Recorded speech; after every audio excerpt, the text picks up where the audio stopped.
దేవుని యొక్క అతి పరిశుద్ధమైనటువంటి శక్తి కలిగినటువంటి ఉన్నతమైన నామమునకు హృదయపూర్వకమైనటువంటి స్తుతులు స్తోత్రాలు చెల్లిస్తూ ఈ 2020వ సంవత్సరంలో 7 మాసములు కూడా ఆయన మనల్ని కాపాడుకుంటూ రక్షణలో మనల్ని ఎదిగింపచేస్తూ పరిశుద్ధాత్మ అనేటటువంటి వరములతో కూడిన జీవితమును అనుభవింపచేస్తూ 8వ మాసములో కూడా మనల్ని ప్రవేశింపచేసి ఈ మొదటి పరిశుద్ధ పునరుత్థాన దినమున మరి సహవాసంలో చాలామంది ఉపవాసాలు కూడా 7 రోజులు ఉంటారు కనుక ఇటు మొదటి పరిశుద్ధ పునరుత్థాన దినమే కాకుండా మరి ఉపవాస దినములలో కూడా మరి దేవుని యొక్క సన్నిధిలో పాలు పొందుకునేటటువంటి భాగ్యము దేవుడు మనకు అనుగ్రహించినందుకు దేవునికి హృదయపూర్వకమైనటువంటి స్తుతులు స్తోత్రాలు చెల్లిస్తూ ప్రార్థనాపూర్వకంగా ఈ యొక్క మొదటి పరిశుద్ధ పునరుత్థాన దినం ఈ ఆగస్టు మాసంలో మనము ప్రారంభిస్తాం. ఈరోజు మనకు ఇవ్వబడినటువంటి అంశము mission the good news to all.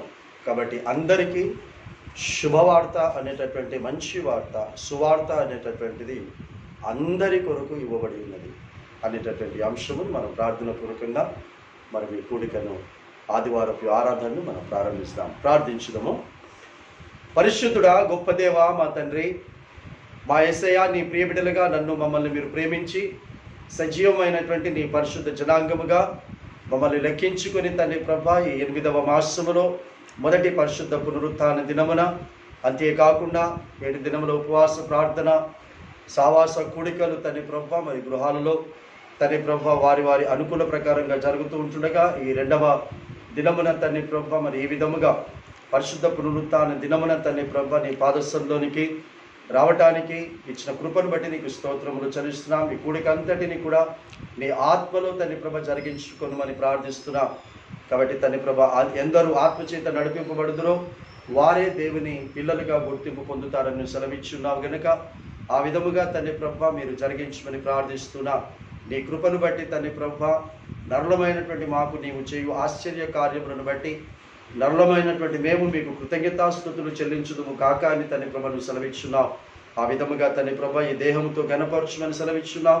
కృతజ్ఞతా భావముతో తండ్రి ప్రభ గలమెత్తి నిన్ను స్తుతించి ఆరాధించడమే కాకుండా మా జీవితాలను కూడా తండ్రి ప్రభ సరిచేసుకుంటూ తండ్రి ప్రభ జీవించే ఆధిక్యతను మీరు మాకు కలగచ్చుమని లైవ్లో వీక్షించడానికి సిద్ధపడిన బిడ్డలను అయినా తర్వాత సిద్ధపడటానికి తండ్రి ప్రభ ఉన్నటువంటి బిడ్డలను ఇక్కడ ఉన్నటువంటి బిడ్డలందరినీ కూడా తండ్రి ప్రభ నీ ఆత్మలో జరిగించుకొని అయినా ఎవరైనా బిడ్డలు తండ్రి ప్రభ మరి రావడానికి సిద్ధపడుతున్నట్లయితే వారి ప్రయాణంలో కూడా నీ కాపుదల భద్రతను అనుగ్రహించి క్షేమంగా ఇక్కడికి నీ రాజ్యమునకు కూడా నడిపించమని యేసుక్రీస్తు నామములో తండ్రి అతి వినయముగా బ్రతుకులాడి వేడుకొంచున్నాము స్వామి. ఆమేన్. సో దేవుని యొక్క అతి పరిశుద్ధమైనటువంటి నామమునకు హృదయపూర్వకమైనటువంటి స్తుతులు స్తోత్రాలు చెల్లిస్తూ మహోన్నతుని స్తుతి కీర్తనలో నుంచి 17వ పాట పాడుతూ మనం ఈ యొక్క ఆరాధనను మనం ప్రారంభిస్తాం. పాట 17వ పాట. ఆకాశమందున్న ఆసీనుడా నీ తట్టు నా కన్నులు ఎత్తుచూ ఉన్నాను. మహోన్నతుని స్తుతి కీర్తనలో నుంచి 17వ పాట. ఆకాశమందున్న ఆసీనుడా నీ తట్టు కనులెత్తుచున్నాను, నేను నీ తట్టు కనులెత్తుచున్నాను. ఆకాశమందున్న ఆసీనుడా నీ తట్టు కనులెత్తుచున్నాను, నేను నీ తట్టు కనులెత్తుచున్నాను. కరుణించు మా యేసు కాపాడుమా, కరుణించు మా యేసు కాపాడుమా, నీ తట్టు కనులెత్తుచున్నాను.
హల్లెలూయా, హల్లెలూయా, హల్లెలూయా. తిరిగి మనం అందరం కలిసి 191వ పాట పాడుకున్న పిదప నేటి దినము కొరకై ఏర్పాటు చేయబడినటువంటి లేఖన భాగములు మరి చదివి వినిపించబడతాయి. ఈ సమయంలో పరిశుద్ధ గ్రంథములో నుండి లేఖన భాగములు చదివి వినిపించబడటానికి ముందు భజన చేయుచు భక్త పాలక ప్రస్తుతింతు నీ నామమును 191వ పాట పాడుతూ మనము ఈ ఆరాధనను కొనసాగిస్తాం. 191. భజన చేయుచు భక్త పాలక ప్రస్తుతింతు నీ నామమును. భజన చేయుచు భక్త పాలక ప్రస్తుతింతు నీ నామమును.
హల్లెలూయా, హల్లెలూయా, హల్లెలూయా. సో దేవుని యొక్క అతి పరిశుద్ధమైన నామమునకు హృదయపూర్వకమైనటువంటి స్థుతులు స్తోత్రాలు చెల్లిస్తూ 8వ మాసములో మొదటి పరిశుద్ధ పునరుత్థాన దినము కొరకై ఏర్పాటు చేయబడినటువంటి లేఖన భాగములు ఒక్కొక్కరుగా వచ్చి చదివి వినిపించింది.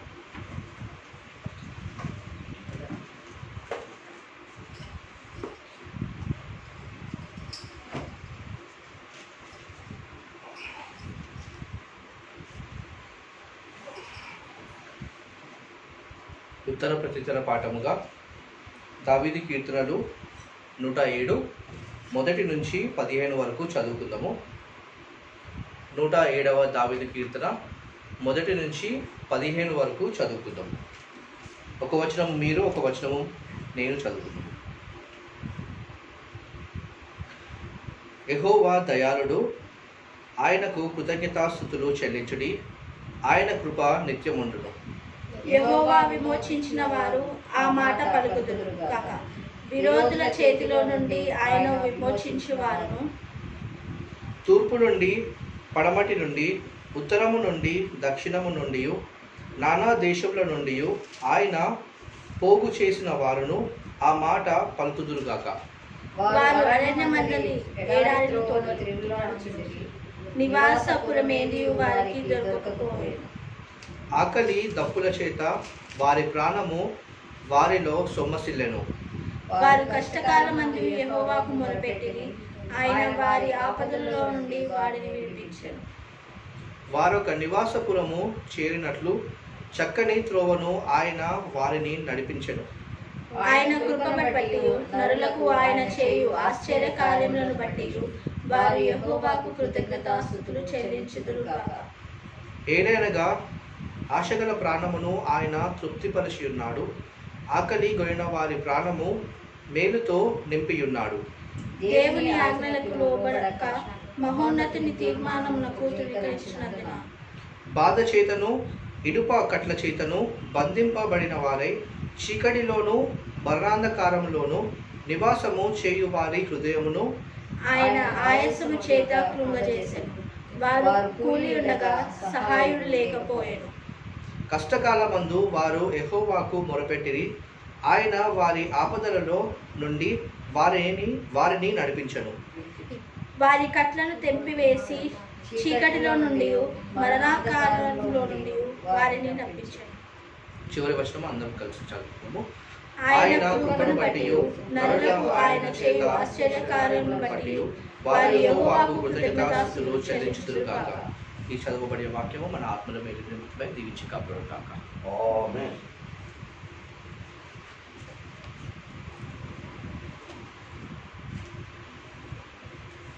పాత నిబంధన పాఠముగా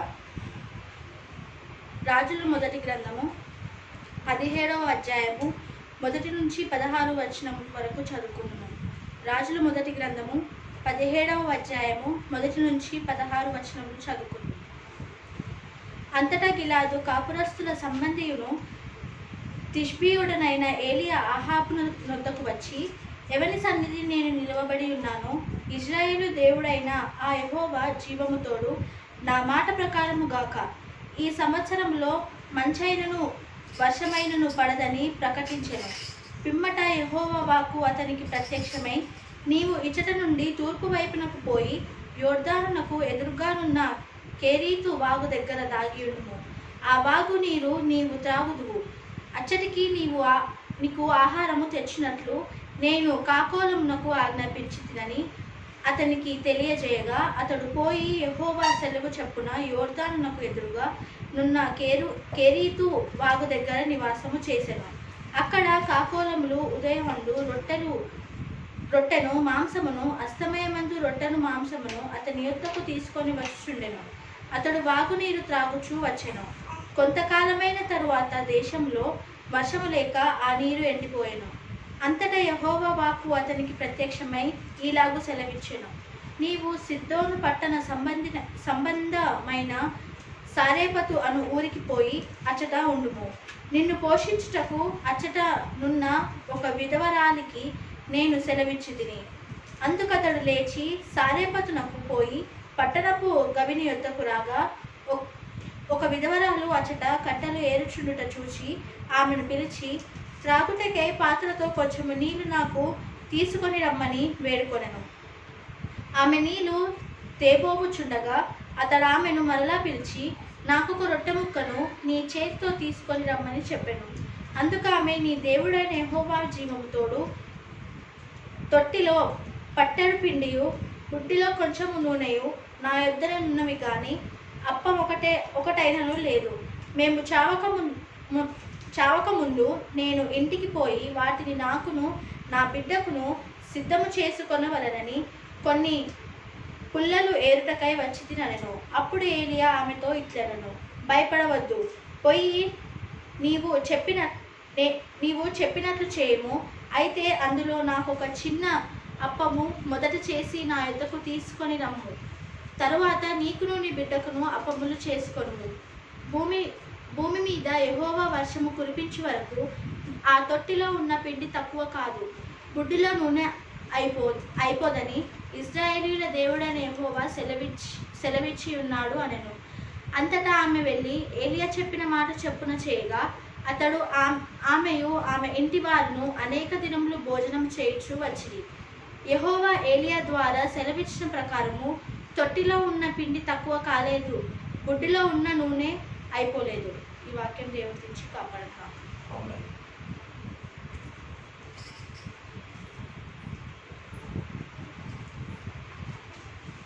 నేటి దినముకై ఏర్పాటు చేయబడిన పత్రికల పాఠంగా అపోస్తులుడైన పౌలు గలతీ సంఘానికి రాసిన 2వ అధ్యాయము 1 నుంచి 10 వరకు.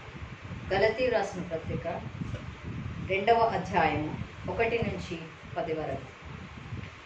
అటు పిమ్మట 14 సంవత్సరములైన తర్వాత నేను తీతును వెంట పెట్టుకొని బర్నబాతో కూడా యెరూషలేమునకు తిరిగి వెళ్ళి తిని, దేవదర్శనము ప్రకారమే వెళ్ళి తిని, మరియు నా ప్రయాసము వ్యర్థమవునేమో లేక వ్యర్థమైపోయేనేమో అని నేను అన్యజనులలో ప్రకటించుచున్న సువార్త వారికి ప్రత్యేకముగా ఎన్నికైన వారికి విషాదపరిచింది.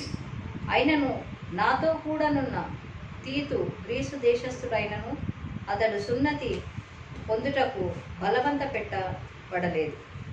మనలను దాసులుగా చేసుకొనవలనని క్రీస్తు యేసు వలన మనకు కలిగిన మన స్వాతంత్ర్యమును వేగుచూచుటకు రహస్యముగా తేబడి దొంగతనముగా ప్రవేశించిన కపట సహోదరుల వలన జరిగినది. సువార్త సత్యము మీ మధ్యను నిలిచినట్లు మేము వారికి ఒక్క గడి అయినను లోబడుటకు ఒప్పుకొనలేదు. ఎన్నికైన వారుగా ఎంచబడిన వారి యొద్ద నేనేమియు నేర్చుకొనలేదు. వారెంతటి వారైనను నాకు లక్ష్యము లేదు. దేవుడు నరుని వేషము చూడడు.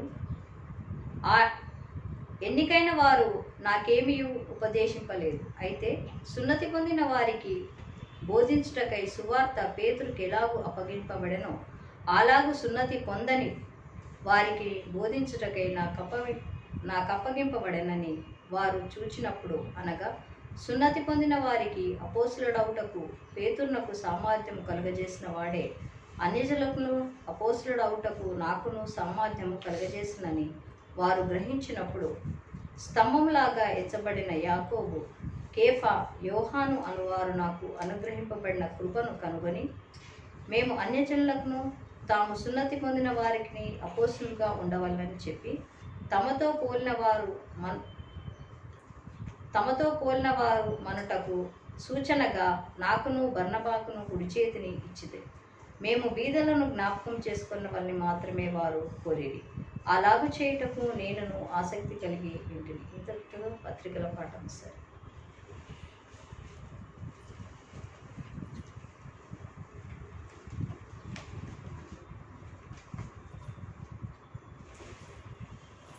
Reading from the Gospel, the book of Matthew, 13th chapter, 47th verse to 52.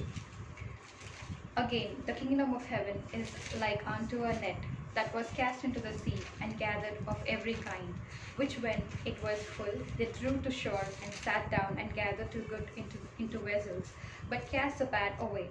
So shall it be at the end of the world. The angels shall come forth and sever the wicked from among the just, and shall cast them into the furnace of fire. There shall be wailing and gnashing of teeth. Jesus said unto them, Have ye understood all these things? They say unto him, Yea, Lord.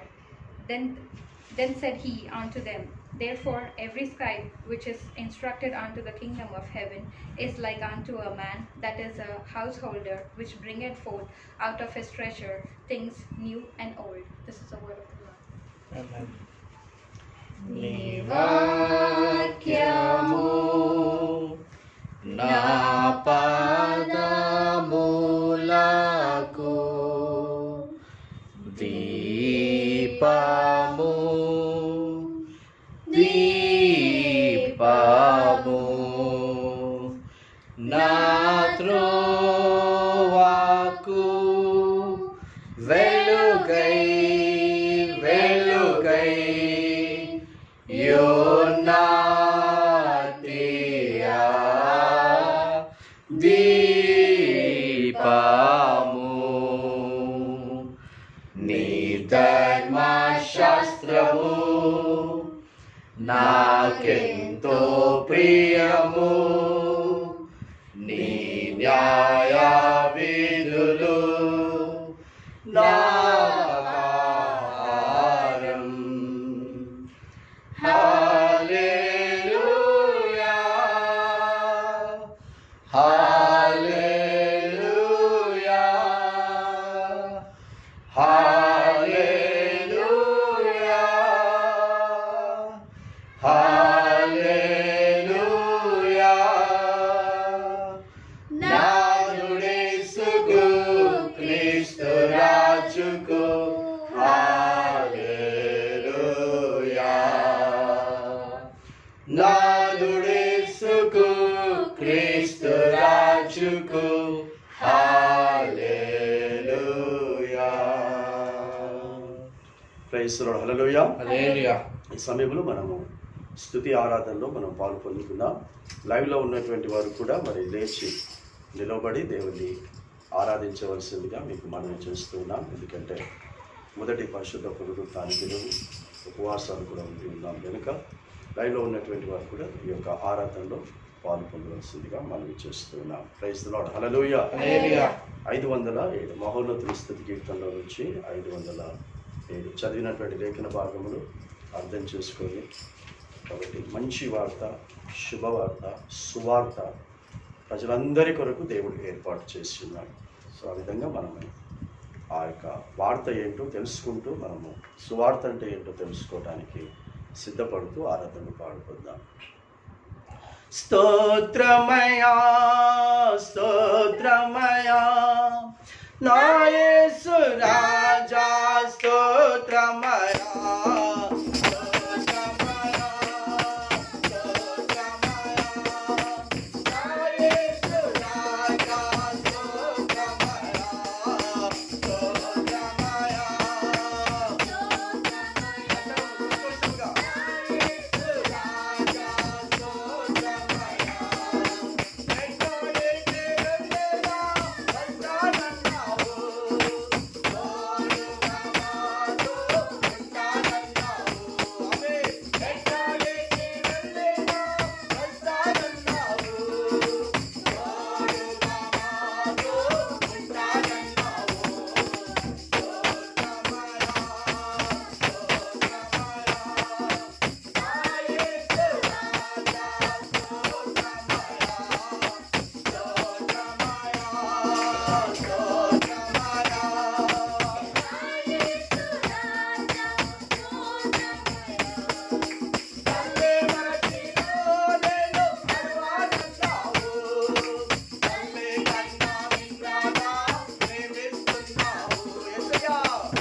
నా యేసు రాజా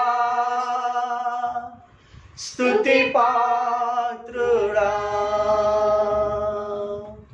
పరిశుద్ధమైన దేవా, తల్లి మరిచినా నేను మరవనన్నావు, ఎక్కడికి వెళ్ళినా అక్కడికి వస్తానన్నావు తల్లి ప్రభా. ఈ లోకం మమ్మల్ని భయపెడుతూ ఉంటుంటే ప్రతి క్షణం కూడా తల్లి ప్రభా భయపెడుతూ జీవింపు చేస్తూ ఉంటే భయపడకన్నావు, నీ హస్తమే మాకు సహాయము చేస్తుందని సెలవిచ్చున్నావు. ఆ విధముగా నీ చేతి సహాయముతో తండ్రి ప్రభా మేమందరము కూడా తండ్రి ప్రభా బ్రతుకురాకురా నీ సహాయం పొందుకుని భయం లేకుండా ధైర్యముతో తండ్రి ప్రభా ఈ లోకంలో జీవించేటటువంటి విధంగా నీ సెలవు చొప్పున మాత్రమే మా ప్రతి క్రియ ఉండులాగున తండ్రి ప్రభా నీ వర్తమానముల ద్వారా మాతో మాట్లాడటానికి మా యొక్క ఆరాధనను స్వీకరించి ఆ స్తుతుల సింహాసనం ఆశ్రయుడవై ఉన్నందుకు మీకు స్తోత్రాలు చెల్లిస్తాం. యేసుక్రీస్తు నామములో తన్ని అతి వినయముగా బ్రతిమాడు వేడుకుంటున్నాము స్వామి. ఆమేన్. ఈ సమయంలో మరి ప్రత్యేకమైనటువంటి పాట పాడటానికి సిద్ధపడిన వారు మరి ముందుకు వచ్చి ప్రత్యేకమైనటువంటి పాట పాడి దేవుని మహిమపరచండి.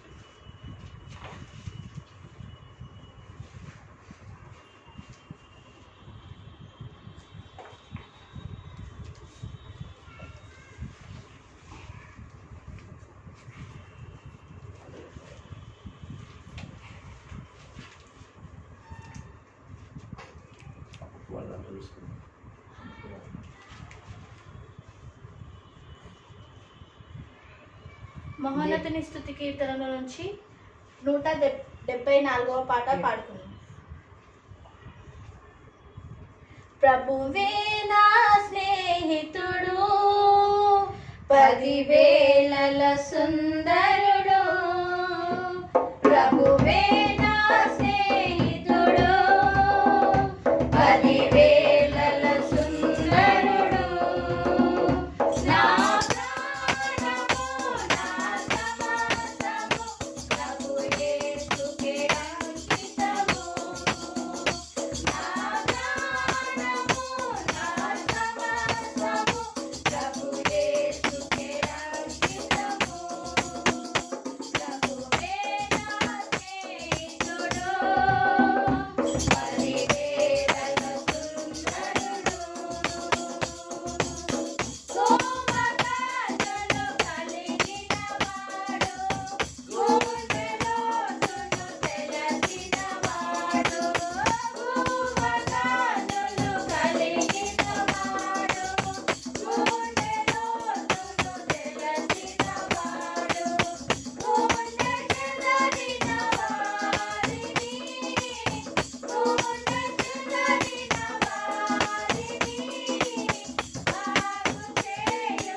దేవుని యొక్క అతి పరిశుద్ధమైనటువంటి శక్తి కలిగినటువంటి ఉన్నతమైనటువంటి నామమునకు హృదయపూర్వకమైనటువంటి స్తుతులు స్తోత్రాలు చెల్లిస్తూ ఈ దినము మనకి ఇవ్వబడినటువంటి శ్రేష్టమైనటువంటి అంశము మన ప్రభు అయినటువంటి దేవాది దేవుడు, సృష్టికర్త, రక్షకుడు, ఆదరణకర్త ఒక మిషన్ దేవుడు మనకు అనుగ్రహించి ఉన్నాడు.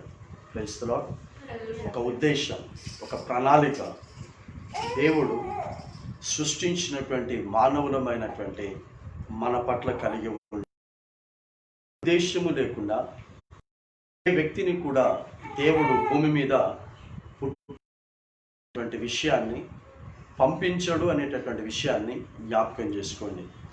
కాబట్టి దేవుడు ఇచ్చినటువంటి ఆ మిషన్ ఏమి అని సెలవిస్తూ ఉన్నాడంటే గుడ్ న్యూస్ టు ఆల్, అనగా సువార్త, మంచి వార్త ప్రతి ఒక్కరి కొరకు దేవుడు ఏర్పాటు చేసి ఉన్నాడు. మరి మంచి వార్త నాకు తెలియదు, ఎవరికీ తెలియదు. దేవుడు ఏదైతే వార్త మనకిస్తాడో ఆ వార్త ప్రారంభంలో అది నీకు మంచిగా అనిపించదు, అది నీకు చెడు చేస్తుందేమో అనుకుంటాం మనం. సో ప్రారంభంలో మన మనస్సుకు బాధ కలిగేటటువంటివి, మనకు దుఃఖం కలిగేటటువంటివి, మనము అనుకున్న ప్రకారంగా జీవితము ఉండదు.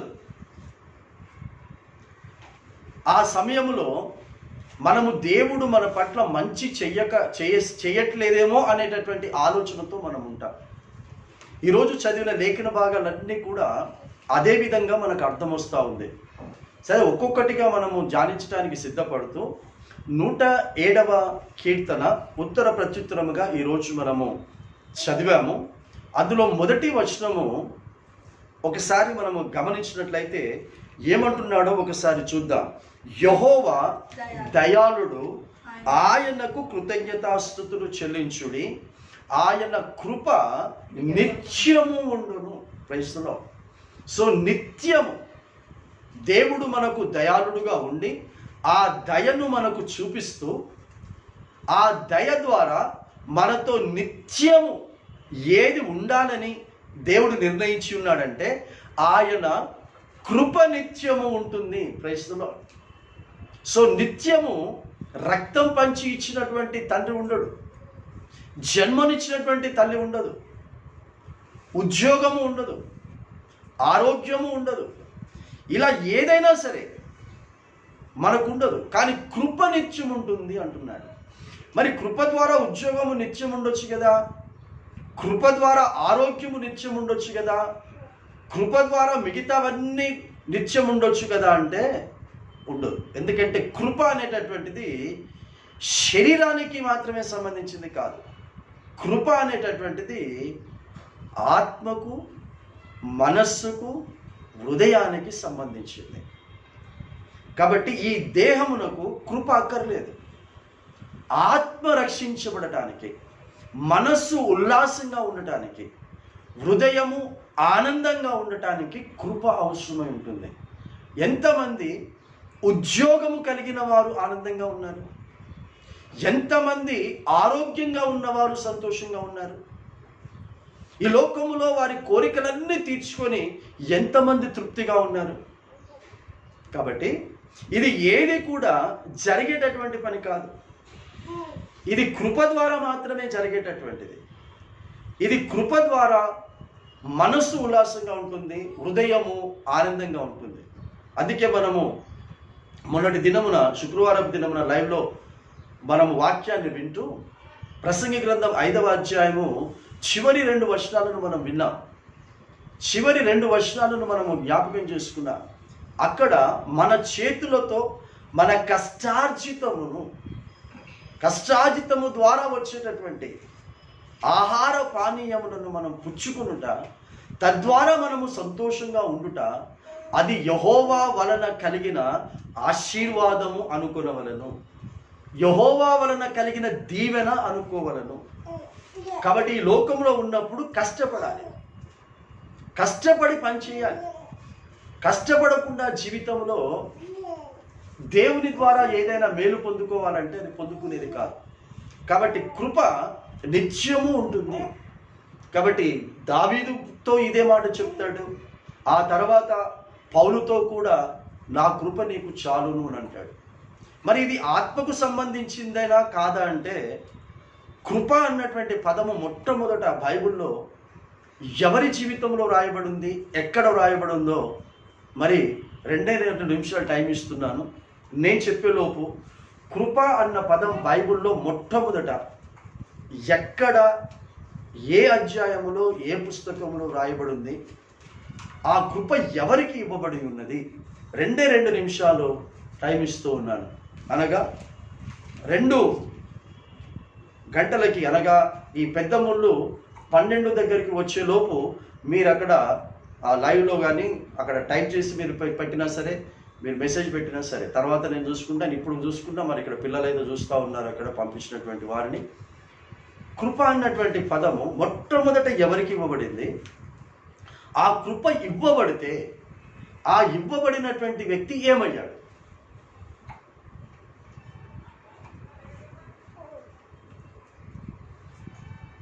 ఇక్కడున్న నా మొహం చూస్తున్నాను,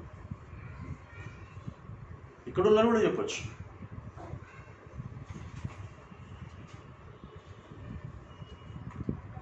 బైబిల్లో మొట్టమొదట కృప అన్న పదం ఎక్కడ ఉపయోగించబడింది, ఆ ఉపయోగించబడినటువంటి ఆ వ్యక్తులు కానీ, ఆ కుటుంబము కానీ, ఆ వ్యక్తి కానీ ఆ కృప ద్వారా ఏమయ్యాడు అని మనం గమనించినట్లయితే, మొట్టమొదట కృప అన్నటువంటి పదము ఆదికాండం 6వ అధ్యాయంలో ఉపయోగపడింది.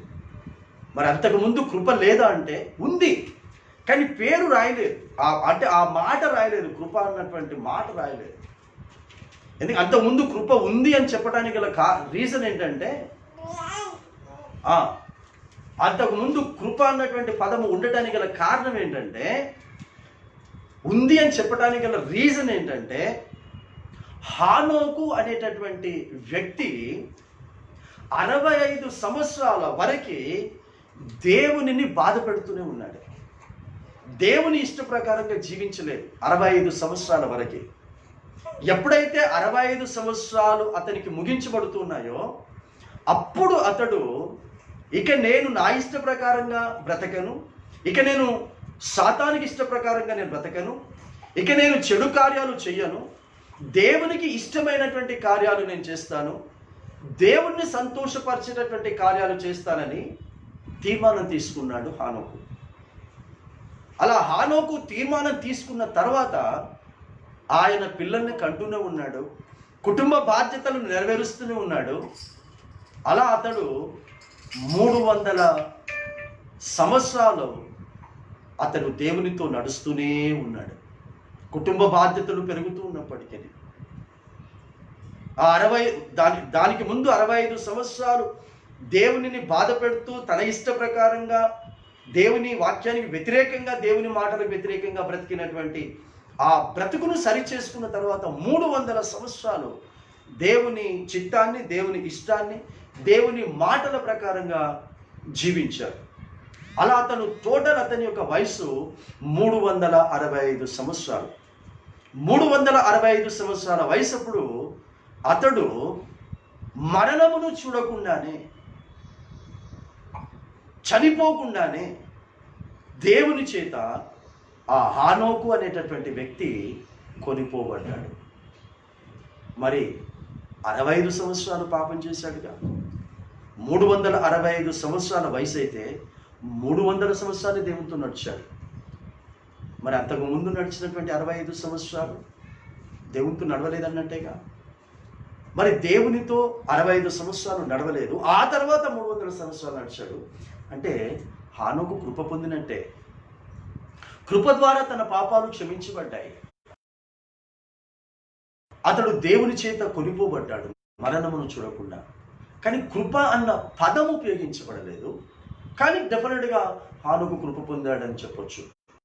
కానీ కృప అన్న పదం ఉపయోగించబడింది నోహావు విషయంలో రాస్తాడు. నోవాహు అనేటటువంటి ఈ వ్యక్తి దేవుని దృష్టికి కృప పొందినవాడు ఆయను అని రాస్తాడు. చదవండి మరైనా 9వ వచనం, 6వ అధ్యాయం, ఏషా 6వ నోహావు అధ్యాయం, వంశావళి ఇదే. 6వ అధ్యాయము 9వ వచనం. నోహావు నీతిపరుడును నోహావు నీతిపరుడును తన తరంలో తన నిందారహితుడై తరములో నిందారహితుడనై ఉండెను. ఉండెను. సో 9వ వచనం రాస్తూ నోహావు వంశావళి ఇదే అని రాసి నోహావు నీతిపరుడు అని రాస్తున్నాడు. అంటే అంతకు ముందు దేవుడు ఒక మాట అన్నాడు 5వ వచనంలో. ఏమన్నాడంటే నరుల హృదయపు యొక్క తలంపులలోని ఊహ అంతయు ఎల్లప్పుడూ కేవలము చెడ్డదని యెహోవా చూశాడు. అందరూ అని అన్నాడు. అంటే అందరూ అన్నాడు. ఆ అందరిలో నోవాహు కూడా ఉన్నాడు. నోవాహు కుటుంబము కూడా ఉంది, చెడిపోయినటువంటి కుటుంబములలో. కానీ దేవుడు నోవాహుకు కృప అనేటటువంటి అవునమ్మా వస్తాను కదా, కృప అనేటటువంటి ఆ అవకాశాన్ని ఇచ్చాడు. ఆ ఎప్పుడైతే దేవుడు నోవాహుకు కృప అనేటటువంటిది ఇచ్చి తన చెడుతనమును మానుకుంటాడా లేదా, హానోకు మానుకున్న విధంగా 65 సంవత్సరాలు బ్రతికిన చెడును హానోకు మానుకున్న విధముగా నోవాహు కూడా చెడిపోయి ఉన్నాడు. నోవాహు కుటుంబము కూడా చెడిపోయి ఉన్నది. కాబట్టి కృప అతనికి ఇవ్వబడి ఉన్నది. ఆ కృప ద్వారా అతడు నీతిపరుడయ్యాడు అని చెప్పడానికి 8వ వచనం ఇప్పుడు చదవాలి. అయితే నోవాహు యెహోవా దృష్టి యందు కృప పొందినవాడు ఆయను. ఆ కృప పొందినటువంటి ఆ వ్యక్తి ఏమయ్యాడు అని అంటే నీతిపరుడయ్యాడు, ధనవంతుడయ్యాడు, ఉద్యోగస్తుడయ్యాడు, విద్యావంతుడయ్యాడు, రాజకీయ నాయకుడయ్యాడు. కృపను బట్టి తండ్రి అయ్యాడు, కృపను బట్టి తల్లి అయ్యాడు, కృపను బట్టి ప్రమోషన్ వచ్చింది, కృపను బట్టి ఇల్లు కొనుక్కున్నాడు, కృపను బట్టి సో అండ్ సో రాయలేదండి. కృపను బట్టి నీతిపరుడు, నీతిపరురాలు, నీతిమంతుడు, నీతిమంతుల కుటుంబము. అందుకే ఒక మాట రాస్తాడు, సామెతల గ్రంథకర్త ఒక మాట అంటాడు, నీతిమంతుల గృహములో రక్షణ సునాదము వినబడును. క్రైస్తవులు. సో నీతిమంతుల కుటుంబం, నీతిమంతుల ఇల్లు ఎప్పుడు కూడా ఏం వినబడుతుంది?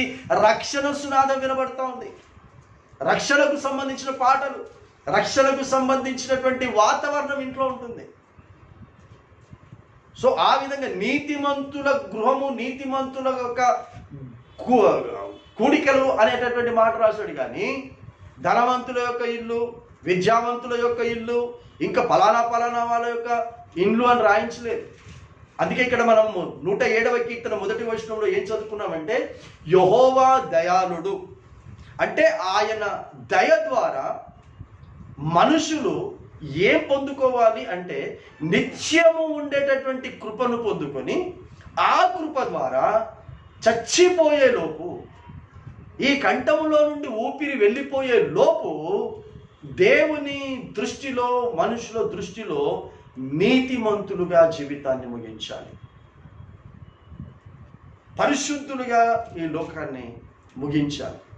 అది దేవునికి చెల్లించేటటువంటి కృతజ్ఞత పూర్వకమైనటువంటి స్తుతి. బ్రతికుండగా నీవు ఎన్ని స్తుతి పాటలు పాడవు కాదు, ఈ లోకం విడిచిపెట్టిన తర్వాత స్తుతి జరుగుతున్న చోటుకు వెళ్ళి స్తుతి చెల్లించాలి. కాబట్టి యెహోవా దయాళుడు, ఆయనకు కృతజ్ఞతాస్తుతులు చెల్లించుడు అంటే ఇక్కడ మాత్రమే కాదండి, బ్రతికున్నప్పుడు మాత్రమే దేవునికి కృతజ్ఞతాపూర్వకమైనటువంటి ఆరాధన పాటలు, స్తుతులు మాత్రమే కాదు, జీవితం ముగించబడిన తర్వాత కూడా కృతజ్ఞతాపూర్వకమైన స్తుతులు పరలోకములో దేవదూతలతో కలిసి మనము స్తుతించాలి. అక్కడ స్తుతించడానికి వెళ్ళకుండా ఇక్కడ మనము స్తుతిస్తే లాభం లేదు. అక్కడ కపటమైనటువంటి మనస్సు పెట్టుకొని దుష్ట తలంపులు కలిగి దేవునికి వ్యతిరేకమైనటువంటి ఆలోచన కలిగి దేవుణ్ణి స్తుతించేటటువంటి క్వార్ డైరెక్టర్గా ఉన్నటువంటి లూసిఫర్ని నువ్వొద్దు, నీ స్తుతొద్దు, గెట్ అవుట్ అని పరలోకంలో నుండి లూసిఫర్ గారి యొక్క దూతలను ఈ భూమి మీదకి నెట్టివేశాడు. ఇదంతా మనకు తెలుసు. పరలోకములో నుండే కపటమైనటువంటి హృదయంతో, దేవునికి ఇష్టం లేని మనసుతో ఆరాధన చేస్తే అక్కడి నుండే పంపించేశాడు వాళ్ళని. మరి ఇక్కడి నుండి నువ్వు అక్కడికి పోవాలంటే నీ హృదయమును చూస్తాడు, నీ మనస్సును చూస్తాడు, నీ జీవిత విధానాన్ని చూస్తాడు. అందుకే ఆ కృతజ్ఞతాస్తుతులు చెల్లించుడి అని చెప్తూ 2వ వచనంలో ఏమంటాడంటే, యెహోవా విమోచించిన వారు ఆ మాట పలుకుదురుగాక. ఎవరు ఈ మాట పలకాలి? విమోచింపబడిన వారు. దేంట్లో నుంచి విమోచింపబడిన వారు? పాపములో నుండి విమోచించబడిన వారు, పాపపు జీవితములో నుండి బయటికి వచ్చినటువంటి వారు. ఇదిగో ఈ విధముగా యెహోవాను మనము కృతజ్ఞతాపూర్వకంగా స్తుతిస్తాము అని అనాలి. సో యెహోవా కృప నిత్యము మనతో ఉండి మనల్ని ఏం చేస్తుంది అని అంటే పాపములో నుండి విమోచింపచేస్తుంది. పాపములో నుండి ఎవరైతే విమోచింపబడతారో వారు ఇహమందును ఆరాధన జరిగించడానికి యోగ్యులు. ఆ తర్వాత పరలోక రాజ్యములో కూడా ఆరాధన జరిగించడానికి యోగ్యతను కలుగచేస్తాడు. అలా ఆయన వారికి ఈ విధమైన పాప విమోచన కలిగి దేవుణ్ణి ఆరాధిస్తారు. ఆ విధంగా దేవునికి కృతజ్ఞత చెల్లిస్తారు అనుకున్నాడు. 8వ వచనంలో చూడండి, ఆయన కృపను బట్టి నరులకు ఆయన చేయు ఆశ్చర్య కార్యములను బట్టి. ఏంటంట? ఆయన కృపను బట్టి నరులకు ఆయన చేయు ఆశ్చర్య కార్యములను బట్టి. ఈ లాక్డౌన్లో నేను గడిచిన మాసం ఫస్ట్ సండే మీకు జ్ఞాపకం చేశాను. ఆశ్చర్యకార్యం అంటే ఏంటో 90వ కీర్తనను 92వ కీర్తనను మనం 70వ కీర్తన మనం ధ్యానిస్తూ కృపను బట్టి జరిగే ఆశ్చర్య కార్యం ఏంటంటే పాపి పరిశుద్ధులం అవటమే ఆశ్చర్యకార్యం. పాపమును విడిచిపెట్టడమే ఆశ్చర్యకార్యం. అంతకు మించిన ఆశ్చర్యకార్యం ఇంకోటి లేదు. ఇప్పుడు చూసాంగా నోహావు జీవితం మనం చూసాంగా. ఆశ్చర్యం. అతడు నీతిపరుడయ్యాడు. నీతిపరుడుగా అతనికి ఒక పని అప్పగిస్తే ఆ పనిని విజయవంతంగా కష్టతరమైనటువంటి పనిని ముగించాడు. నోహావు 3 అంతస్తుల ఓడను కట్టడం అంత సులువైంది కాదు. కేవలం ఆ కుటుంబ సభ్యులు కూడా ఎంతమంది సహకరించారో ఎంతమంది సహకరించలేదో నాకు తెలియదు.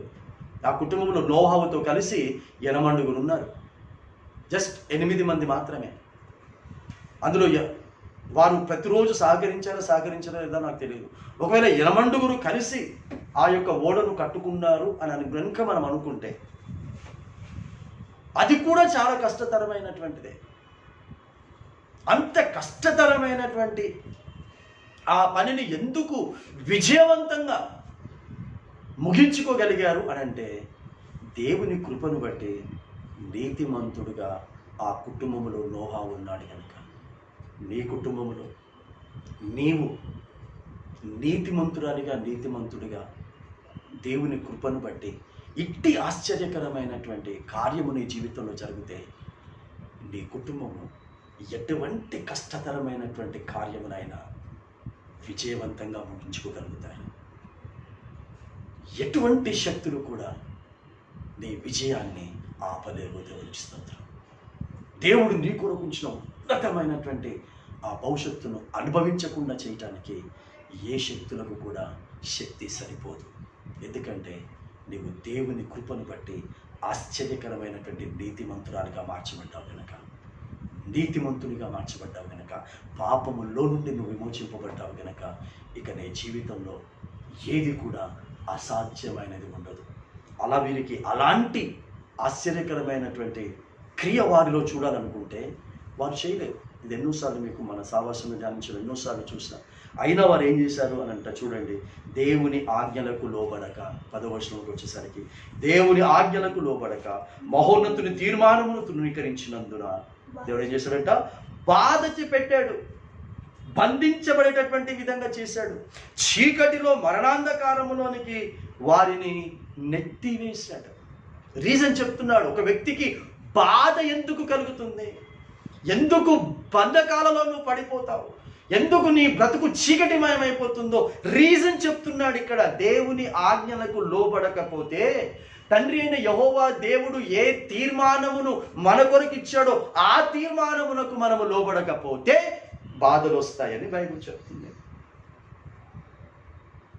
కాబట్టి నా బాధకు కారణం ఏంటి ప్రభు అని మళ్ళా దేవుని అడిగే అవసరం లేదు. నా ఈ కష్టాలకు కారణం ఏంటి ప్రభు?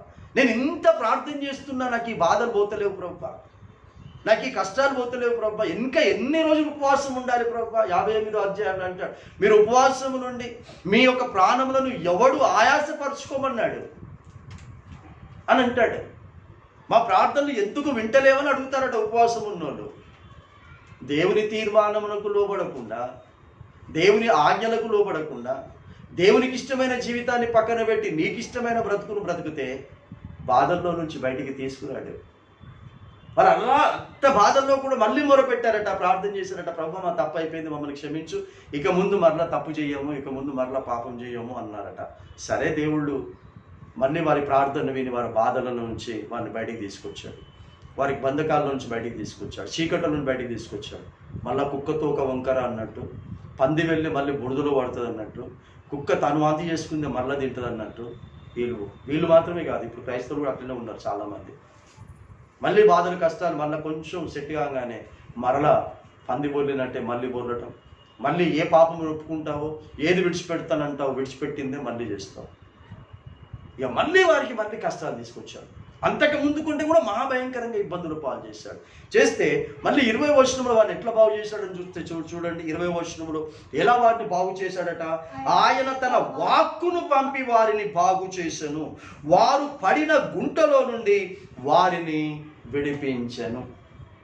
సో చివరికి మనం బాగుపడాలంటే, మనం పడిన స్థితిలో నుంచి మనము లేవనెత్తబడాలంటే, మన స్థితిగతులన్నీ కూడా బాగుపరచబడాలంటే దేవుడు తన నిత్యమైనటువంటి కృపను బట్టి ఒకదాన్ని పంపించాడు. ఏంటంటే తన వాక్కును పంపించాడు. That is the good news for all. Praise the lord. This is the mission of God.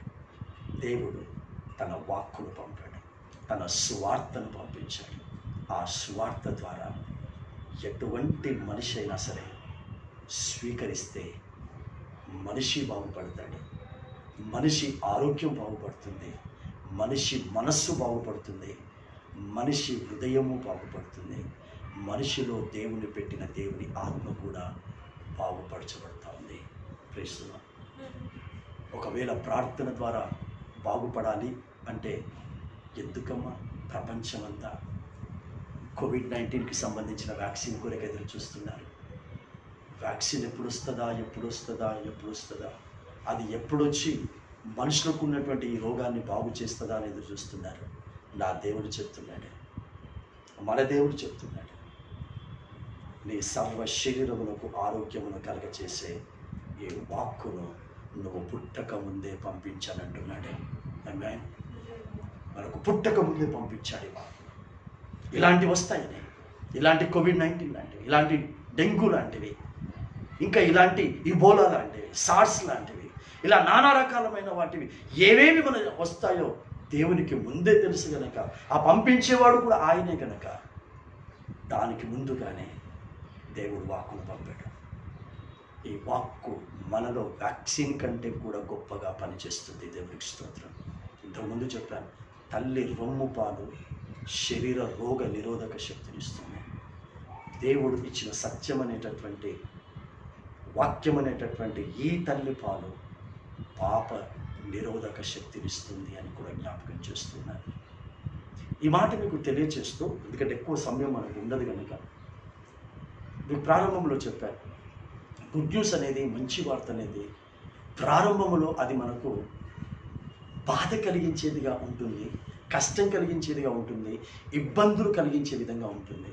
దానికి ఈరోజు చదివినటువంటి రాజులు మొదటి గ్రంథం 17వ అధ్యాయంలో జరిగినటువంటి సంఘటన ఎవరి జీవితంలో జరిగింది? ఇది ఇజ్రాయేలులకు ప్రవక్తగా అనుగ్రహించబడినటువంటి ఏలియా జీవితంలోనే జరిగింది.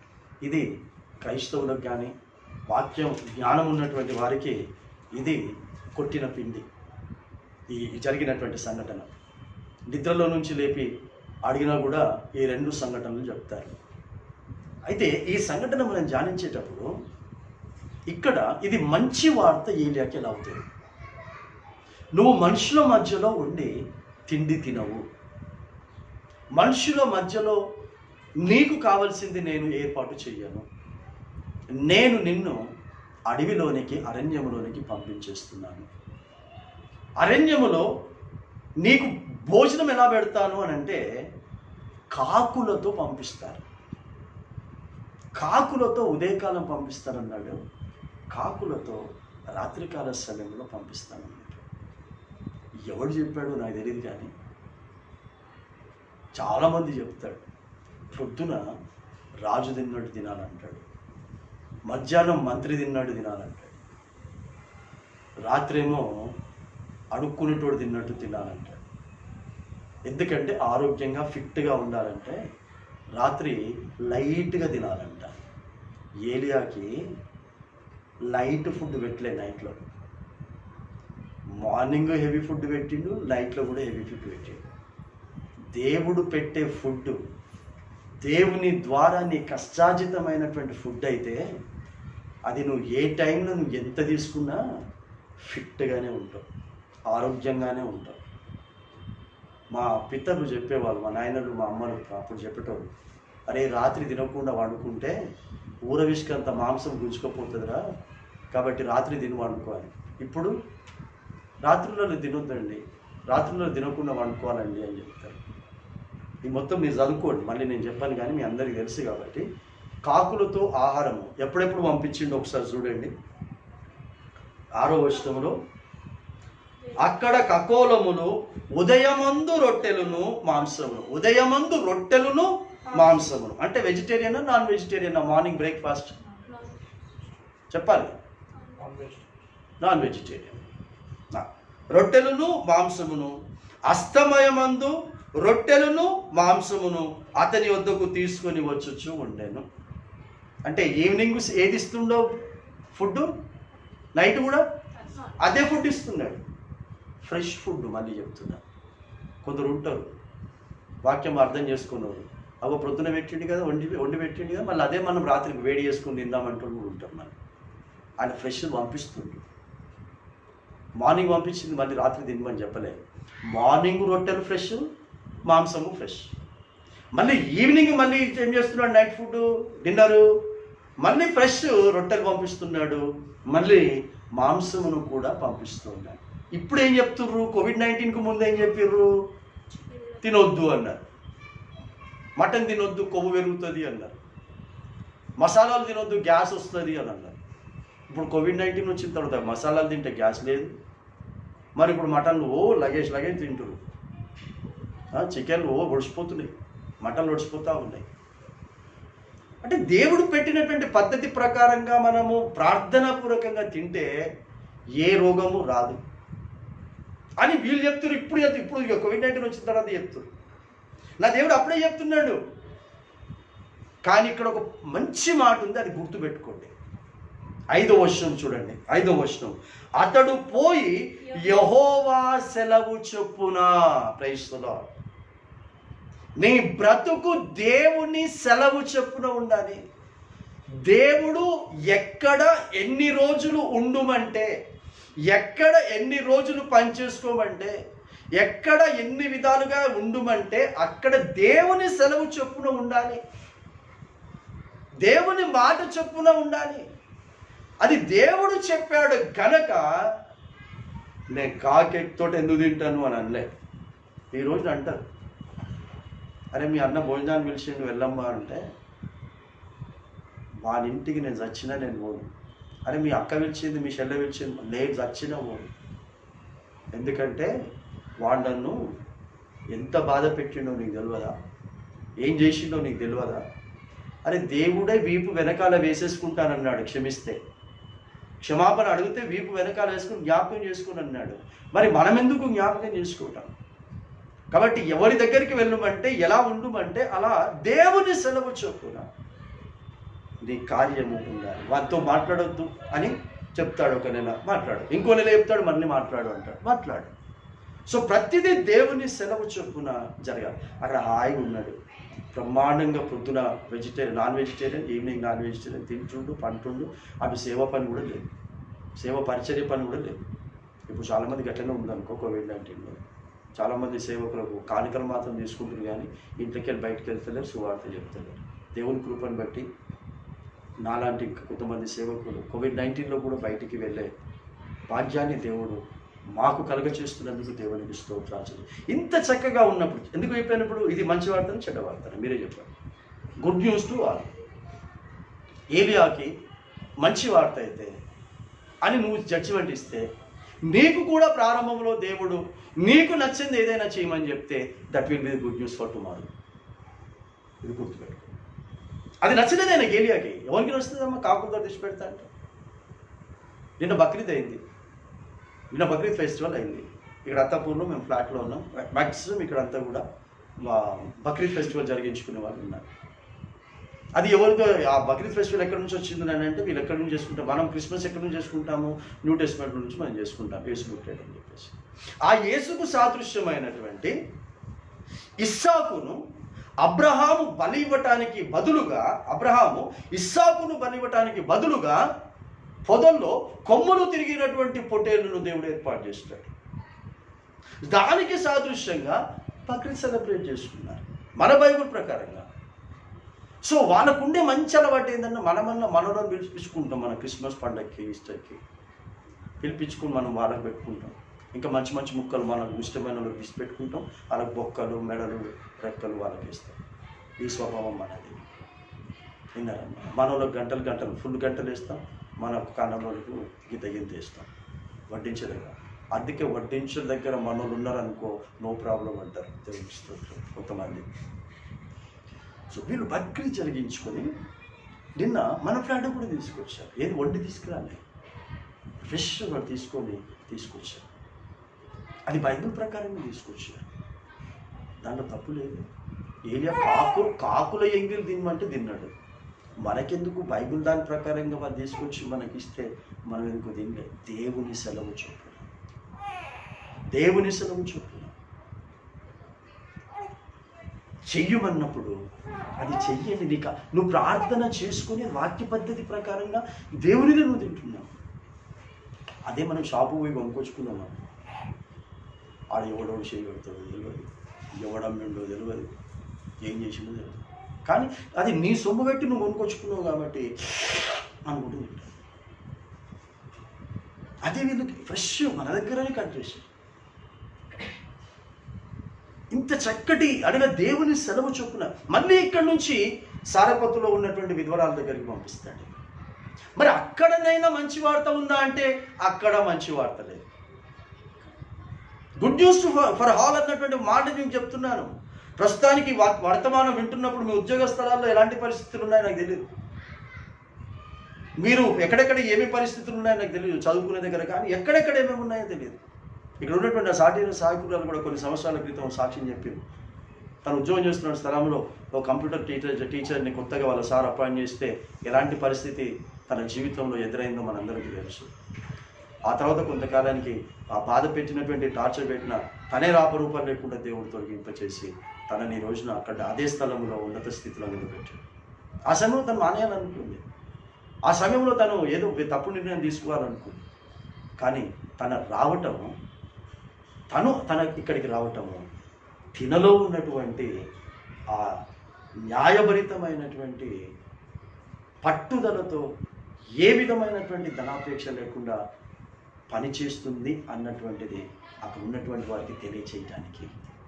సో మన జీవితంలో ఏది ప్రారంభంలో నష్టం కలిగిస్తున్నా, బాధ కలిగిస్తున్నవి జరుగుతున్నా అది దేవుని ద్వారా జరుగుతున్న మంచి వార్తల కొరకే, మంచి కార్యాల కొరకే. ఇక్కడ రెండవసారి జరిగిన సంఘటన కూడా మనందరికీ తెలుసు. నువ్వు పలానా దగ్గర పో, ఆడ నేను భోజనం పెడతాను, ఆడ నేను పోషిస్తాను అని ఆడికి పంపిస్తే ఆడ మంచిగా ఉందా? ఆవిడ గారికే తినటం లేదు, టికానా లేదు, ఆ పూటకు తిని చచ్చిపోదాము అని అనుకున్నా. ఈరోజు నన్ను అలాంటి ఇంటికి పంపిస్తే ఎలా ఉంటుంది చెప్పండి? దేవుని అడిగని అడుగుతాము, తిట్టని తిరుగుతాం. పోయి ఏ ఇంటికి పంపించినావు ప్రభు? ఆ గవర్నమెంట్ జాబ్ ఉంది చూడు, వాళ్ళ ఇంటికి పంపించినా అయిపోతుండే. పోయి రేకుల ఇంటికి పంపించినావు సువార్త చెప్పడానికి. వీళ్ళేం పెడతారంటే నిజంగా వాళ్ళు పెట్టరు, వీళ్ళు పెడతారు. క్రైస్తవులు హల్లెలూయా. ఉన్నోడు పెట్టాడు, ఉన్నోడు సేవకు సహకరించాడు, 10 సార్లు అడిగిపించుకుంటాడు. కానీ ఈ పేదవాళ్ళ దగ్గరికి దేవుని సెలవు చొప్పున మనం పోతాం చూడు, అప్పుడు ఆ పేదవాళ్ళే పరిచర్యకు చేస్తారు, ఆ పరిచర్య జరిగిస్తున్న సేవకులు కూడా చేస్తారు అని ఈరోజు చదివిన పత్రికల పాఠంలో మనం విన్నాం. గలతీ రాసిన పత్రికలు మనం విన్నాం. సరే, ఇక్కడ ఈడగా చేశారు. ఈ ఏలియా వెళ్ళి చెప్పేటప్పుడు ఏమని చెప్తున్నాడో ఆ మాట వినండి. 15వ వచనంలో ఇశ్రాయేలుల దేవుడైన యెహోవా సెలవిచ్చి ఉన్నాడు అనెను. Praise the lord. నేను అనలే. ఈ రోజుల్లో ఉన్న సేవకులు నేను చెప్తున్నాను, నేను ఆజ్ఞాపిస్తున్నాను, నేను గద్దిస్తున్నాను, నేను ఖండిస్తున్నాను. ఏలియా అలా అనలేదమ్మా. ఇశ్రాయేలుల దేవుడైన యెహోవా ఇలాగ అంటున్నాడు. ఏమంటున్నాడు? ఆ బుడ్డిలో, ఆ తొట్టిలో పిండి అయిపోదు, నూనె అయిపోదు. నువ్వేమనుకున్నావు? ఈ పూటకు అయిపోతుంది, ఈ పూట తిని ఆ తర్వాత చచ్చిపోదాం అనుకుంటున్నావు. కానీ నా ద్వారా దేవుడు చెప్తున్నాడు అయిపోతుంది. ప్రయత్నం. నీ జీవితంలో సంతోషం అయిపోదు, నీ జీవితంలో నెమ్మది అయిపోదు, నీ జీవితంలో ఆరోగ్యం అయిపోదు. దేవునికి స్తోత్రం. అదే ఈ నెల దేవుడు మనకిచ్చిన అద్భుతమైన వాగ్దానం. ప్రయత్నం. రక్షణ ప్రాకారమును మనకు నియమించి ఉన్నాడు. దేవునికి స్తోత్రం. ఎవరి మనస్సు ఆయన మీద ఆనుకుంటున్న వారిని పూర్ణ శాంతి గలవానిగా కాపాడుతానని సెలవిస్తున్నాడు.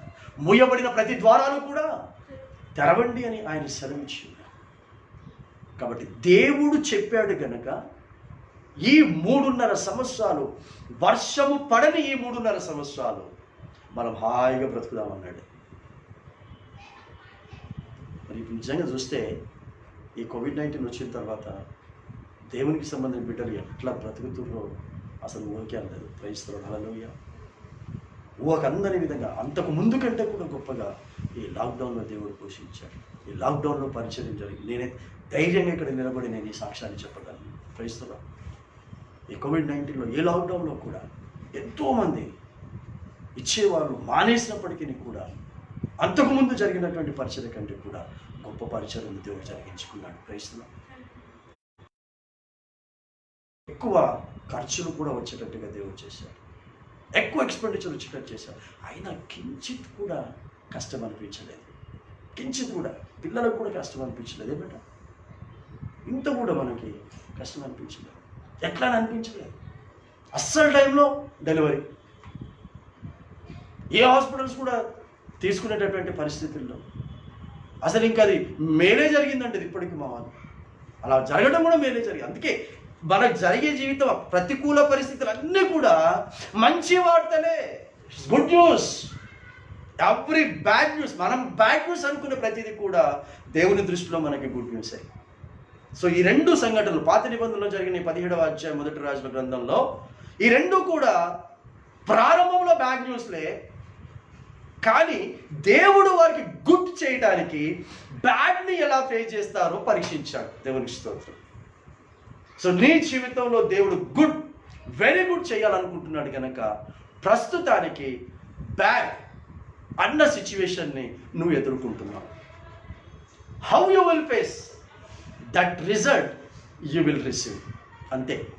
ఏలియా లాగా నువ్వు ఫేస్ చేసావనుకోండి, ఈ స్త్రీ లాగా నువ్వు ఫేస్ చేసావనుకోండి, అద్భుతమైన రిజల్ట్ని నువ్వు చూస్తావు.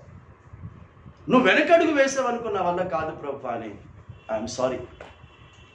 మళ్ళీ చెప్తున్నాను, మొన్న కూడా చెప్పాను, ఇప్పుడు కూడా చెప్తున్నాను. You are unfit to be a Christian.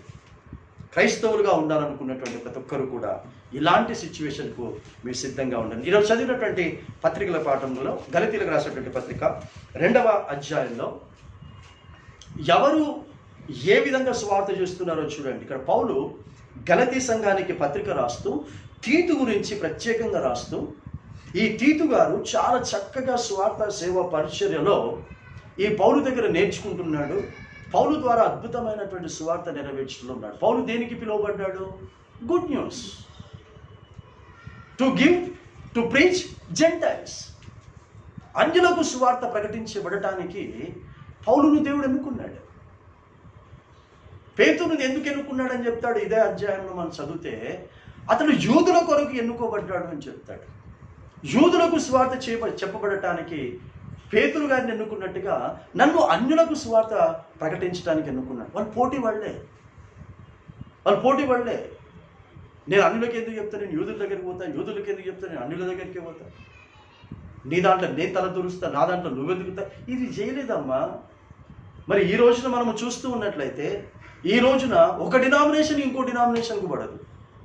మరి అన్ని క్రైస్తవ సంఘాలే. మరి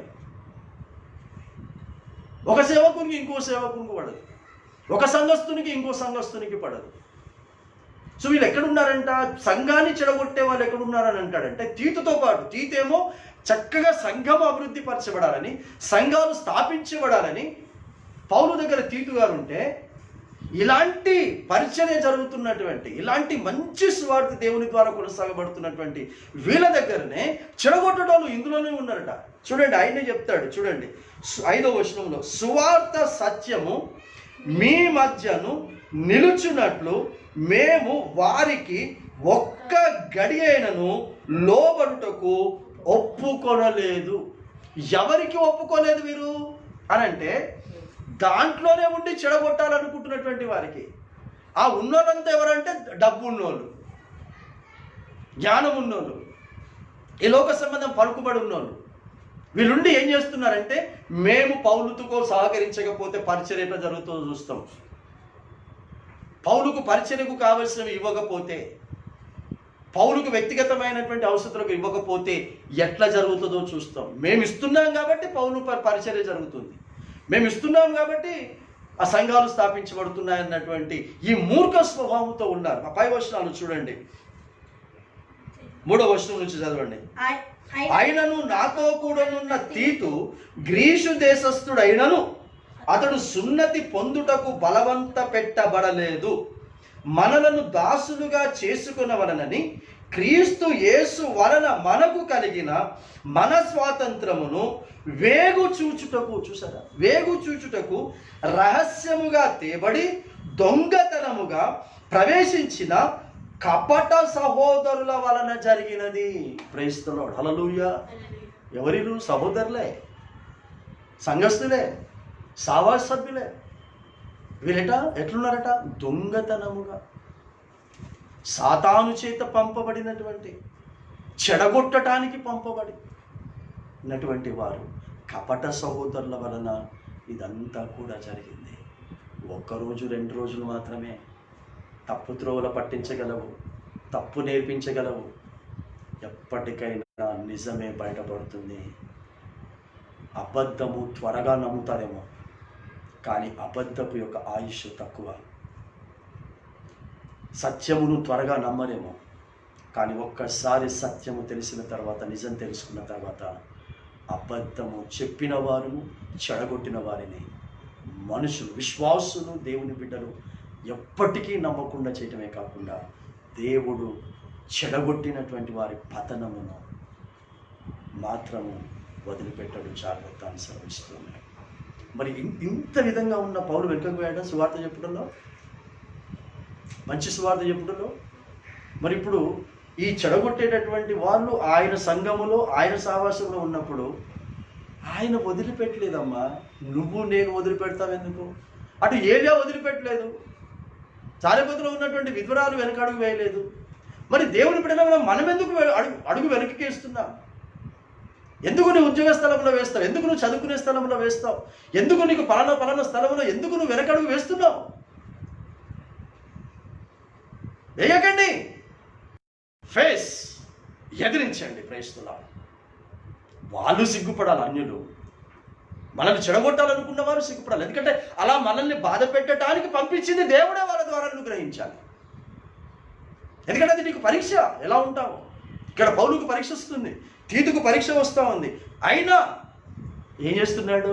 వాళ్ళ మాటలకు ఒప్పుకోలేదు. ప్రయత్నిస్తున్నాడు, వాళ్ళు చెప్పిన దానికి ఒప్పుకోలేదు. నువ్వు ఇస్తే ఎంత, నువ్వు ఇవ్వకపోతే ఎంత, నువ్వు సహకరిస్తే ఎంత, నువ్వు సహకరించకపోతే ఎంత, ఇది దేవుని పని, దేవుడు జరిగించుకుంటాడు. అని దేవుని మీద వదిలిపెట్టేశారు. ఆ తర్వాత మనం చూస్తాం దానికి ముందు దాని వెనకాల మాసిదోనియా సంఘస్థుల గురించి రాస్తాడు. వారు నిరుపేదలైనను వారి దాతృత్వము విస్తరించారు. వారు ఎంతగా దేవుని కొరకును మా కొరకు ఇంతగా ఇస్తారని, ఇంతగా చేస్తారని మేము అనుకోలేదు అని కూడా అంటాడు. దేవునికి స్తోత్రం.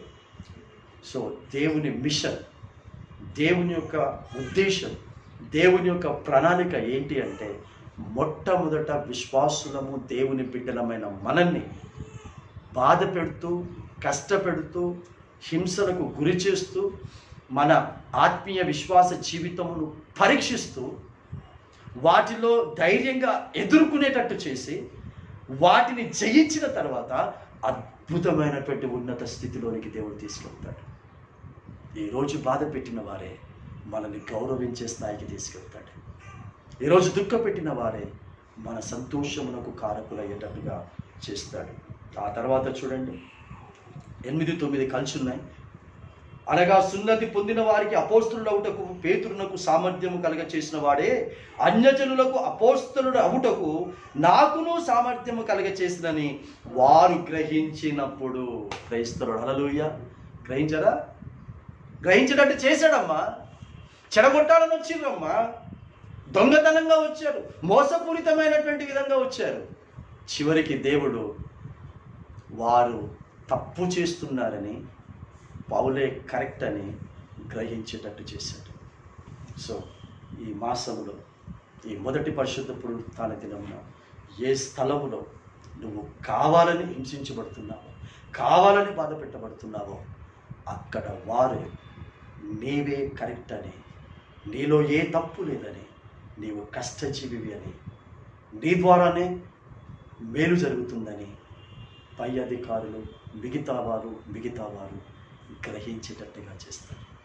అది ఉద్యోగ స్థలంలోనైనా, అది పరిచర్యలోనైనా, సంఘములోనైనా, ఎక్కడైనా సరే గ్రహించబడేటట్టుగా దేవుడు చేస్తాడు. చివరిదిగా ఈరోజు చదివినటువంటి మత్తయి సువార్త 13వ అధ్యాయం 47వ వచనం నుంచి మీరు చూసినట్లయితే అక్కడ రాయబడినటువంటి మాటలు జాగ్రత్త. నీకే అది రాయబడింది, నాకే రాయబడింది, మనకే రాయబడింది. అది యేసు చెప్పిన మాటలు, ఎవడో చెప్పిన మాటలు కాదు. ఇప్పుడు నీ ఇష్ట ప్రకారంగా వేషధారణ కలిగినటువంటి క్రైస్తవ విశ్వాస జీవితం జీవిస్తున్నట్లయితే, ఈ లోక సంబంధమైనటువంటి జీవితంలో జీవిస్తున్నట్లయితే, ఒకరోజు రాబోతుంది నిన్ను దేవుడు గంపలో నుండి ఏరి పారేస్తాడు, సంఘములో నుంచి నిన్ను ఏరి పారేస్తాడు. నేను మంచి క్రైస్తవులను అని కనుక ఇతరులను చెడగొడుతున్నట్లయితే, ఇతరులను తక్కువ అంచనా వేస్తున్నట్లయితే, ఒక రోజున నిన్ను ఏరి పారేసే దినం వస్తుంది. అందుకే అక్కడ ఉపమానం చెప్పాడు, దేవుని యొక్క రాజ్యం దేనిని పోలి ఉంటుందంటే ఒక బెస్తవాడిని పోలి ఉంటుంది అంటున్నాడు. అతడు వల వేశాడు, విస్తారమైనటువంటి చేపలు దొరికాయి. ఆ చేపలన్నిటిని తీసుకొచ్చి గంపలో వేశాడు. ఆ గంపలో నుండి ఏం చేస్తున్నాడు? పనికి రాని చేపలన్నింటినీ కూడా పడేస్తున్నాడు. పనికొచ్చే చేపలను గంపలో పెట్టాడు, పనికి రాని చేపలను ఏరి పారేశాడు. అది యేసు రాకడలో జరుగుతుందట. అందరము సంఘంలోనే ఉన్నాం, అందరము సహవాసంలోనే ఉన్నాం, అందరము క్రైస్తవులమని చెప్పుకుంటున్న కుటుంబాల్లోనే ఉన్నాం. కానీ యేసు రాకడ ఈ దినాలలో సంఘములో నుంచి తీసి పడేసే చేపగా ఉంటావు, సంఘములో ఉంచబడే చేపగా ఉంటావు, సంఘములో ఉంచబడే విశ్వాసిగా ఉంటావు. ఏలియాలాగా, సారెపత్తులో ఉన్నటువంటి వివరాలలాగా, పౌలులాగా, తీతులాగా, తిమోతిలాగా, మోషేలాగా గంపలో ఉంటారు. గంపలో నుండి దేవుడు ఒక దినమున నిన్ను తీసి పారేసేటటువంటి చేపగా ఉంటావు. నిన్ను నీవే ప్రశ్నించు. చదవండమ్మా ఎవరైనా త్వరగా. 47వ వచనం నుంచి త్వరగా. మరియు పరలోక రాజ్యము సముద్రములో వేయబడి నానా విధములైన చేపలను పట్టిన వలను పోలి ఉన్నది. వలను పట్టిన పోలి ఉన్నది. సో వల పట్టింది. సముద్రంలో ఉన్నటువంటి నానా రకాలమైన చేపలను ఒక వల తీసుకొచ్చింది. వల అంటే సంఘం. ఆ. అది నిండినప్పుడు వల నిండినప్పుడు దాన్ని దరికి లాగి దాన్ని బయటికి లాగాడు. కూర్చుండి ఆ, మంచి వాటిని గంపలో వేసుకున్నాడు. చెడి వాటిని చెడిపోయిన వాటిని ఏం చేశాడు? బయట పారవేయడు. సముద్రంలో పడేసిన అయిపోయేది. సముద్రంలో కూడా పారేయలేదట. అవి చచ్చిపోయేటట్టుగా, దేనికి పనికి రాకుండా పోయేటట్టుగా బయట పారేశాడు అంటున్నాడు. సో అన్ని పడ్డాయి వలలో. క్రైస్తవత్వము అనేటటువంటి దాంట్లో నువ్వు పడ్డావు. క్రైస్తవత్వము అనేటటువంటి వలలో పడ్డావు. కానీ గంపలో వేయబడతావా, పారవేయబడతావా, అది నీ బ్రతుకుకు తెలుసు. నీ బ్రతుకుకు తెలుసు. నీవు ఎలాంటి బ్రతుకు బ్రతుకుతున్నావో ఆ బ్రతికే చెప్తుంది. నువ్వు ఏ ఆలోచన చెప్తుంది. నువ్వు ఉదయకాలం ఎలా ఉంటావో, సాయంకాలం ఎలా ఉంటావో ఆ బ్రతుకు చెబుతుంది. ఆదివారం సంఘంలో ఎలా ఉంటావో, మిగతా 6 రోజులు బయట ఎలా బ్రతుకుతావో, స్నేహితులతో, బంధువులతో, మిగతా వారితో ఎలా బ్రతుకుతావో ఆ బ్రతుకు చెప్తుంది. గంపలో నువ్వు వేయబడతావో లేక పారవేయబడతావు. కాబట్టి వర్తమానము ద్వారా పారవేయబడేటటువంటి క్రైస్తవత్వం అనేటటువంటి సంఘములో, కుటుంబంలో నువ్వు ఉంటున్నావని నీ జీవితం నీకు చెప్తున్నట్లయితే, నీ బ్రతుకు నీకు తెలియచేస్తున్నట్లయితే, నీ ప్రవర్తన నీకు అలా పారవేయబడేటటువంటి విధంగా ఉంది అని నీకు అనిపిస్తే, దయచేసి ఈ మొదటి పరిశుద్ధ పునరుత్థాన దినమున మార్చుకో, బ్రతుకును సరిచేసుకో. అప్పుడు దేవుడు ఏ బాధలు నీకు కలుగచేశాడో ఆ బాధల్లో నుంచి బయటికి తీసుకొస్తాడు. ఏ వేదనలు దేవుడు కలుగచేశాడో ఆ వేదన నుంచి బయటికి తీసుకొస్తాడు. ఏ గుంటలో పడేశాడో ఆ గుంటలో నుంచి దేవుడు నిన్ను బయటికి తీసుకొస్తాడు. వాక్కును పంపి వాడిని బాగు చేశాడు. 8వ నెలలో ఈ మొదటి పరిశుద్ధ పునరుత్థాన దినమున ఈ వాక్కును నాకు, నీకు, మన కుటుంబాలకు పంపించాడు. పంపబడిన దీని ద్వారా మనము మంచి చేపలుగా, బాగుపడిన చేపలుగా గంప అనేటటువంటి పరలోక రాజ్యంలో పడతాము. ప్రయత్నిస్తాం. గంప అనేటటువంటి మధ్యాకాశంలో పడదాం. గంప అనేటటువంటి పరదేశంలో పడదాం. గంప అనేటటువంటి 1000 ఏళ్ల రాజ్య పరిపాలనలో పడదాము. దేవునికి స్తోత్రం. ఆ గంప అనే ఈ 4 మనం పడకపోతే 4 పడాలి. యేసు రాకడ ఆలస్యమైతే 3, యేసు రాకడ ఆలస్యమై మన మరణము కాకుండా యేసు రాకడతో పాటు మనం సజీవంగా ఎత్తబడితే 3. కానీ యేసు రాకడ ఆలస్యమై మన మరణం ముందైతే 4. అది పరదేశుతో ప్రారంభించబడుతుంది. 2 మధ్యాకాశం, 3వది 1000 ఏళ్ల రాజ్య పరిపాలన భూమి మీద, ఆ తర్వాత 4వది యుగ యుగములకు పరలోక రాజ్యములో దేవదూతలతో కలిసి కృతజ్ఞతాభావంతో నీ నిత్యముండే కృప ద్వారా ప్రభ పాపములో నుండి విమోచింపబడి పారవేయబడవలసినటువంటి స్థితిలో ఉన్నటువంటి నన్ను ఈ చక్కటి వల అనేటటువంటి ఈ సహవాసం అనేటటువంటి నీ సంఘములో నన్ను చేర్చుకొని నీ పరదేశుని గంపలో, నీ మధ్యాకాశముని గంపలో, నీ 1000 ఏళ్ల రాజ్య పరిపాలన గంపలో యుగ యుగములు పరలోకం అనేటటువంటి నీ దగ్గర దేవదూతలతో కలిసి స్తుతించే భాగ్యమును నేను నిన్ను ఆరాధిస్తున్నాననేటటువంటి ఆ స్థితిలోనికి మనం వెళ్తాం. క్రైస్తవం. సో యెహోవా కృపను బట్టి నరులకు ఆయన చేయు ఆశ్చర్య కార్యములను బట్టి నరులు ఆయనకు కృతజ్ఞతాస్తుతులు చెల్లించుదురు గాక. అది ఇహమందును పరమందు కూడా. దేవునికి స్తోత్రం. సో ఆ విధంగా పరలోకములోనికి కూడా స్తుతి యాగములు మనము మహిమ శరీరంతో చెల్లించేటటువంటి విధముగా ఈ వర్తమానం, ఈ సువార్త మన జీవితంలో పనిచేస్తూ ఉంటుండగా, పనిచేయబడేటటువంటి విధముగా మనమందరం కూడా సహకరిస్తాం. చదువుకోండి. తర్వాత గలతీయులకు రాసిన పత్రిక 2వ అధ్యాయం మరలా పెట్టి చదువుకోండి. అది ఎందుకంటే సమయం మనకు తక్కువ కాబట్టి అంత సమయంలో మరి మనం ధ్యానించాం.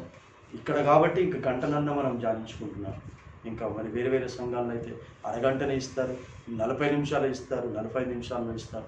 అంత లోపల మరి ఈ వాక్యం మరి 4 పాఠ్యభాగాలు చదువుతారు. 4 నుండి వాక్యము సువార్త అరగంటలో చెప్పేయమంటే మరి ఎట్లా చెప్తారు?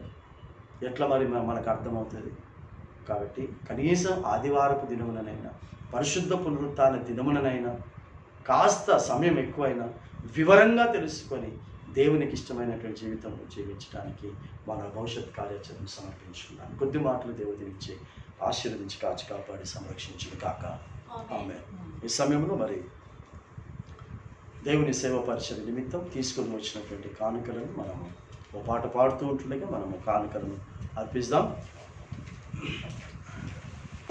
మరి మేము లైవ్లో ఉన్న వారము మరి మేము ఎలా ఇవ్వాలి బ్రదర్ అనుకుంటే, మరి నేనైతే ఫలానా విధంగా చేయండి, ఫలానా విధంగా చేయండి చెప్పను. కానీ మీరు ఇవ్వాలనుకుంటే ఆదివారం యొక్క అర్పణలు కానుకలు మీరు ఇంతకుముందు తెలియపరిచిన విధంగా జీపే ద్వారా కానీ మీరు పంపించవచ్చు. గూగుల్ పే ద్వారా మీ ఆదివారం యొక్క కానుకలను కూడా మీరు పంపించవచ్చు. లేదా మీరు తీసిపెట్టి ఆ కానుకను మీరు తీసిపెట్టి మరలా నేను మిమ్మల్ని దర్శించినప్పుడు కానీ మీరు నన్ను దర్శించినప్పుడు కానీ ఇది పరిచర్య నిమిత్తం మాత్రమే. మరి చదువుకున్నటువంటి దాంట్లో కృతజ్ఞత అర్పణలను కూడా అర్పించుడి అని కూడా అదే 107వ కీర్తనలో ఉత్తర ప్రత్యుత్తరంలో కూడా మనం చూసుకున్నాం. సో ఆ విధంగా మరి ఈ యొక్క కానుకలను ఎవరికి ఏ విధంగా ఇవ్వాలని ప్రేరేపణ కలిగితే ఆ విధంగా ఇవ్వచ్చు. ఇక్కడ ఉన్నటువంటి వారు మాత్రము మీ చేతులతో మీ కానుకలను దేవునికి చెల్లించండి. 494వ పాట పాడుతూ మన యొక్క అర్పణలను దేవునికి అర్పిస్తాం. 494. జుంటి తేనె దారల కన్నా యేసునామమే మధురం, యేసయ్య సన్నిధినే మరువజాలను. జుంటి తేనె దారల కన్నా యేసునామమే మధురం, యేసయ్య సన్నిధినే మరువజాలను.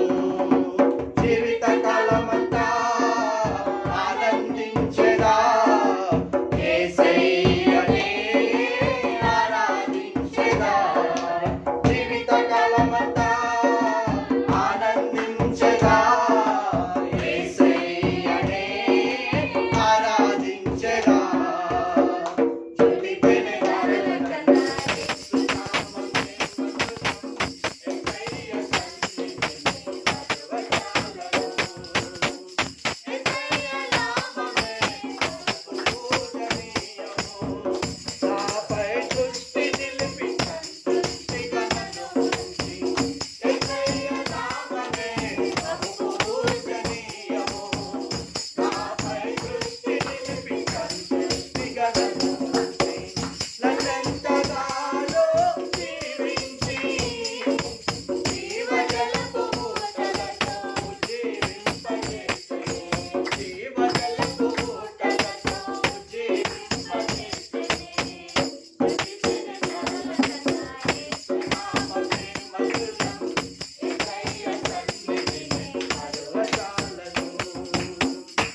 ప్రార్థించుదాము.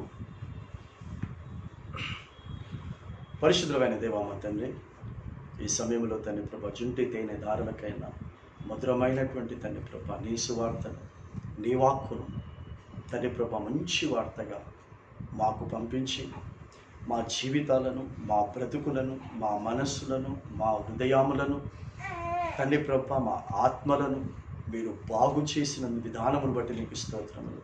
కాబట్టి బాగు చేయబడి మంచిగా బ్రతుకుతున్నటువంటి వారిని తండ్రి ప్రభా నీవు నీ గంపలో వేసుకుంటానంటున్నావు.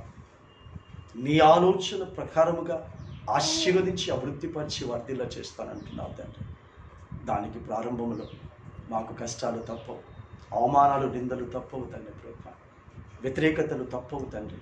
అయినా ఏలియా వలె సిద్ధపడాలి, సారిపత్తులో ఉన్నటువంటి స్త్రీ వలె మేము సిద్ధపడాలి, పౌలు వలె తీతు వలె సిద్ధపడాలి.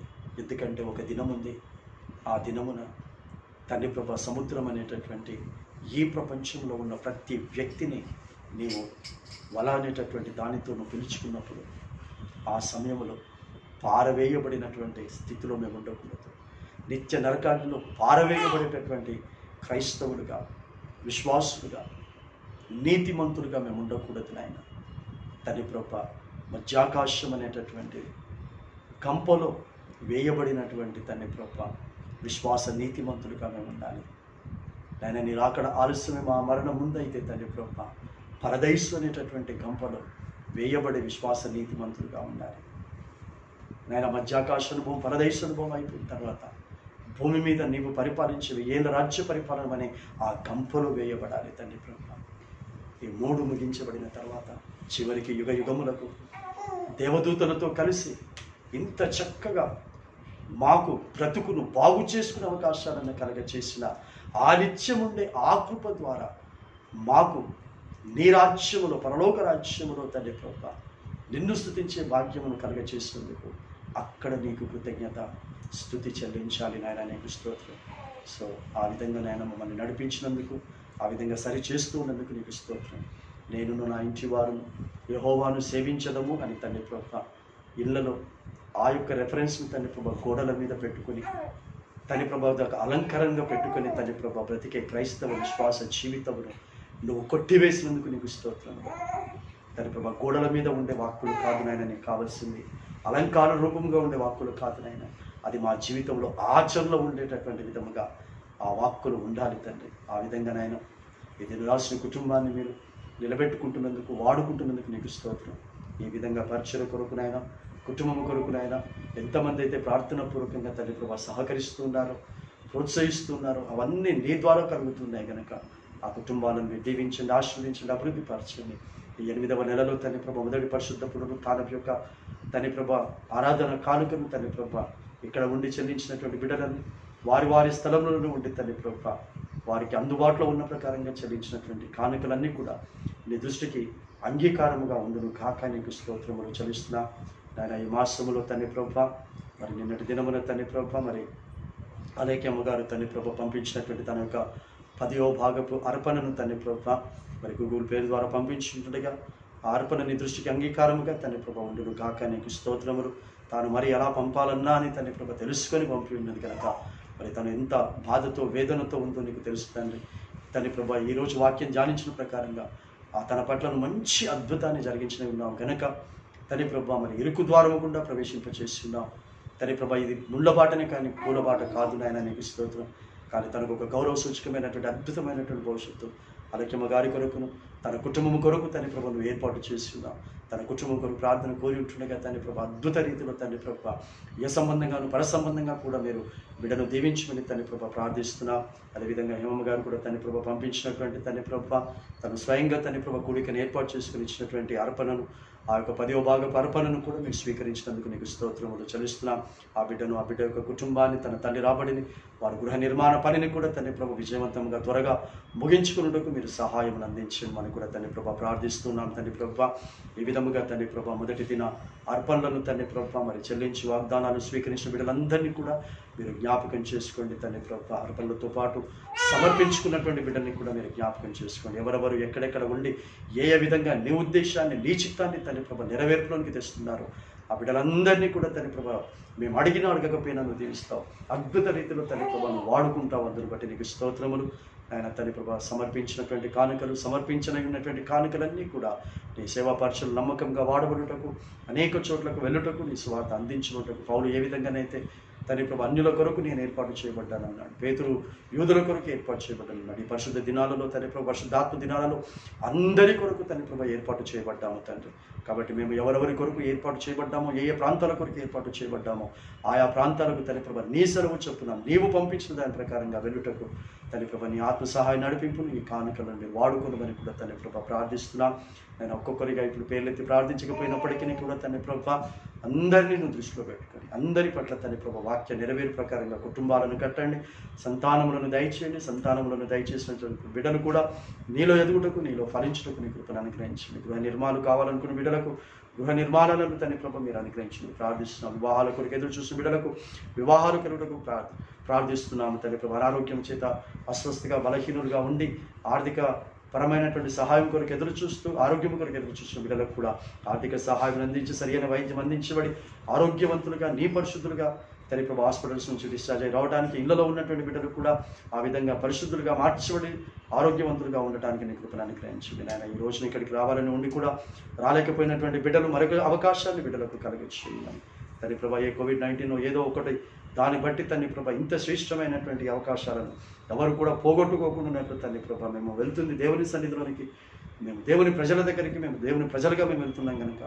మా ద్వారా ఎవరికి ఏ హాని కలగదు, ఎవరి ద్వారా మాకు ఏ హాని కలగదు అనేటటువంటి ఆ యొక్క ఆలోచన దృక్పథంతో తండ్రి ప్రభా రానున్న దినాల్లో మమ్మల్ని అందరినీ కూడా తండ్రి ప్రభా మీరు జీవింపచేసి ఏ సంబంధమైన జాగ్రత్తలు పాటిస్తూనే, ప్రభుత్వం చెప్పినటువంటి జాగ్రత్తలను పాటిస్తూనే తండ్రి ప్రభా నీ యొక్క కార్యాచరణను కూడా తండ్రి ప్రభా జరిగించేటటువంటి ఆ యోగ్యతలోనికి మీరు నడిపించండి. ఇంకెంతమంది అయితే తండ్రి ప్రభా నాయన తండ్రి ప్రభా మరి వారి పరిభాగంలో ఇవ్వడానికి నిశ్చయించుకున్నారు, వారు కూడా తండ్రి ప్రభా మరి ముందుకు వచ్చి ఇవనై ఉంటుండగా వారి జీవితాలను కూడా నీ ద్వారా కట్టండి. ప్రమోషన్స్ని మీరు దయచేయండి తండ్రి ప్రభా. వారి యొక్క ఉద్యోగ స్థలాల్లో కానీ వారు ఉండేటట్టు తలపెట్టిన ప్రతి పనులు విజయవంతముగా తండ్రి ప్రభా ముగించుకున్నటకు తండ్రి ప్రభా వారు పౌలు యొక్క పరిచర్యను తండ్రి ప్రభా చెడగొట్టడానికి వచ్చినటువంటి వారు తండ్రి ప్రభా అతను పనిని గ్రహించి తండ్రి ప్రభా పౌలును ఘనపరిచారు, గౌరవించారు, నిన్ను అంగీకరించారు. అలా తండ్రి ప్రభా ఈ బిడ్డలు తండ్రి ప్రభా పనిచేస్తున్నటువంటి స్థలాలలో తండ్రి ప్రభా అట్లాంటి గొప్ప గుర్తింపు ఈ యొక్క ఆగస్టు మాసములో బిడ్డలకు మీరు ఇస్తున్నందుకు, కష్టానికి తగినటువంటి రెట్టింపు ఫలితమును బిడ్డలందరికీ మీరు కలుగ చేస్తున్నందుకు మీకు స్తోత్రాలు చెల్లిస్తూ యేసుక్రీస్తు నామములో తండ్రి అతి వినయంగా బ్రతిమాడి వేడుకొంచున్నాము స్వామి. ఆమేన్. ఇప్పుడు మన తండ్రి యొక్క కుమారుని యొక్క పరిశుద్ధాత్మ యొక్క ప్రేమ, కృప, అన్యోన్య సహవాసము, సమాధానము, సకల దీవెనల ఆశీర్వాదములు మనకును, కుటుంబస్తులకు, నీ పిల్లలకు, వారి భవిష్యత్తులకు ప్రయోజకరమైన ప్రతి ఆత్మికమైనటువంటి విశ్వాస జీవితములకును, లైవ్లో వీక్షించినటువంటి బిడ్డలకును, తర్వాత వీక్షించినటువంటి బిడ్డల కుటుంబాలన్నిటికీ ఇప్పుడు ఎల్లప్పుడు సదాకాలము తోడై నీడయుడును కాక. ఆమేన్. ప్రభువా మమ్మును దీవించి పాపము నీ కృపనందించి అభివందనములు చేకొనుమా. విభవము మహిమో గతి కీర్తి యుగ యుగములకు నీకగుదన్, యుగ యుగములకు నీకగుదన్. ప్రభువా మమ్మును దీవించి పాపము నీ కృపనందించి